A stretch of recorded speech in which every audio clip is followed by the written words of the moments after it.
گشت کرتے ہوئے گئے بوڑھی اماں کے خیمے میں چلے گئے، سلام کیا، السلام علیکم، کہا وعلیکم السلام، کون آپ؟ کہا ویسے آیا، آپ کو بتانا چاہ رہا تھا کہ عمر بن خطاب امیر مقرر ہو چکے ہیں، خلیفہ بن چکے ہیں۔ اور بوڑھی اماں کہنے لگی بنتا ہے تو بننے دے، کل قیامت کے دن اس کا گریبان پکڑ کے اللہ کے نبی کے سامنے اس کو پیش کروں گی۔ کہا خیریت ہے اماں جان، کیا ہو گیا؟ اس نے ایسا کون سا ظلم تیرے ساتھ کر دیا؟ کہا امیر بنتا ہے ہمارے حال کی خبر نہیں لیتا، امیر بنا ہے میرے خیمے کے چکر نہیں لگایا، امیر بنا ہے کوئی ہدیہ کوئی وظیفہ نہیں بھیجا۔ کہا 22 لاکھ مربع امیر پہ حکومت کر رہا ہے، اس بیچارے کو تیرے خیمے کا کیا معلوم؟ کہا اگر اس کو ہمارے حال کی خبر نہیں تو پھر امیر بننے کی ضرورت نہیں تھی، پھر اس کو خلیفہ بننے کی ضرورت ہی نہیں تھی۔ اگر اس کو ہمارے حال کے معلوم ہی نہیں، 25 دینار مجھ پہ قرضہ ہو چکا ہے۔ کہا 3 دن سے مجھے کھانے کو کچھ نہیں ملا، 3 دن سے میں بھوکی ہوں۔ کل نبی کے سامنے اس کا گریبان پکڑ کے، یہ آپ کا دوست تھا، آپ کا یار تھا، آپ کا ساتھی تھا، آپ کا تربیت یافتہ تھا، آپ اس سے پوچھئے نا مجھ پہ یہ دن اور رات کیسے گزرتے رہے، میں قرضے کی حالت میں کس طرح دن رات گزارتی رہی۔ پھر جب انسان پہ قرضہ آتا ہے پھر انسان کو پتہ چلتا ہے، راتوں کی نیند اڑ جاتی ہے، پھر اس کو کھانے میں کوئی ڈش پسند نہیں آتی۔ بعض غم بعض دکھ ایسے ہوتے ہیں، کھانے کی لذتوں کو بھول جاتا ہے انسان۔ اچھے سے اچھا کھانا پڑا ہو، اچھے سے اچھا کھانا پڑا ہو، لیکن مقروض ہے، پریشان ہے، اس کی کوئی لذت اس کو محسوس نہیں ہوگی۔ کہا اماں جان آپ عمر کی شکایت نہ لگائیے، آپ کس طرح راضی ہوں گی، آپ کیا چاہتی ہیں؟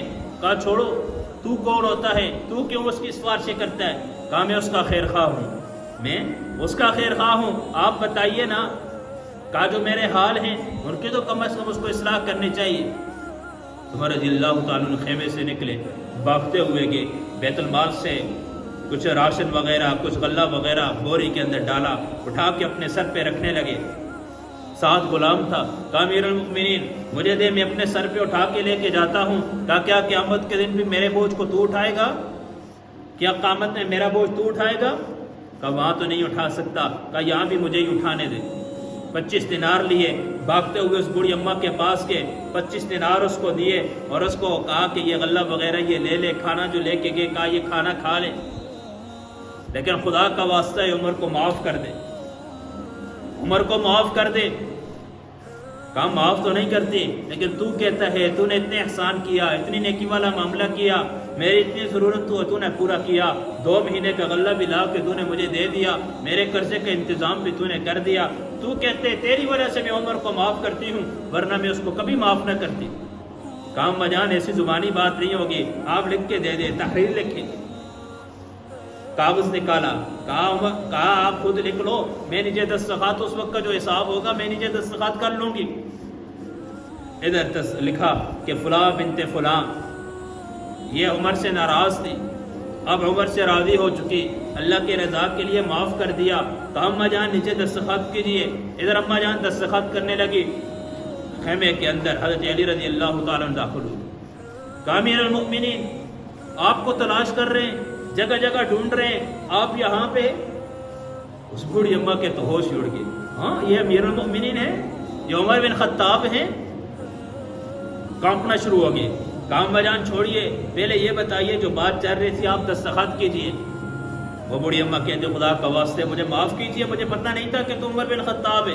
کہا نہیں جو آپ نے کہا حق اور سچ ہے، آپ نے صحیح کہا، آپ نے حق اور سچ کہا، لیکن آپ دستخط کیجئے۔ علی تو بھی آ چکا ہے، ساتھ تو گواہ کے طور پہ تو بھی اپنا دستخط کر لے۔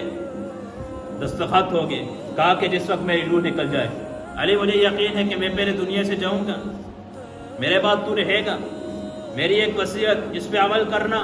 کہا اس خط کو میرے کفن میں رکھنا، اس خط کو میرے کفن میں رکھنا، کل اللہ کے نبی کے سامنے پیش ہوں گا، اللہ کے نبی پوچھیں گے بتا عمر، بتا میرے امتیوں کے ساتھ کیا معاملہ کر کے آیا، بتا بندوں کے ساتھ کیا سلوک کر کے آیا۔ تو یہ خط نکال کے، یہ پرزہ نکال کے اللہ کے نبی کو دوں گا کہ ایک بوڑھی اماں ناراض تھی، اس کو بھی راضی کر کے آیا، اس کو بھی ناراض چھوڑ کے نہیں آیا۔ یہ دلیل کے طور پہ یہ اس کے دستخط بھی موجود ہیں، یہ تحریر بھی موجود ہے۔